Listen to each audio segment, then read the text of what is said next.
Ministri i Financave Petrit Malaj deklaroi se Shqipëria ndodhet në vitin e dytë të zbatimit të strategjisë afatmesme të ardhurave, të cilët synon rritjen e të ardhurave dhe përmirësimin e administrimit fiskal. Ai tha se fokusi kryesor është rritja e formalizimit në sektorët me risk të lartë, si ndërtimi dhe turizmi. Rezultatet të cilat ishin tejet pozitive vitin e kaluar në luftën kundër informalitetit në sektorin e turizmit, ishin pikërisht një piknisje e mirë e cila konfirmon edhe një herë potencialin që ka ky sektor. Për fat keq, shifra 25% e 8700 e ca subjekteve është një shifër tepër e lartë në një kohë kur që të gjithë jemi të vetëdijshëm se tregu ofron krejtësisht paga të tjera, të cilat janë më të larta.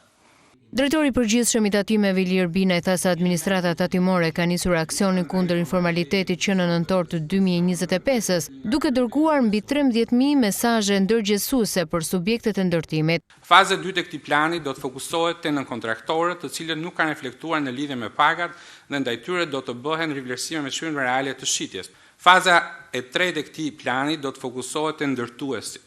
Drejtoria e risku do të identifikojë ata ndërtues të cilët nuk kanë reflektuar në dy fazat e para dhe do të kontrollohen duke përdorur informacionet e marra nga agjencitë imobiliare, të dhëna nga furnitorët.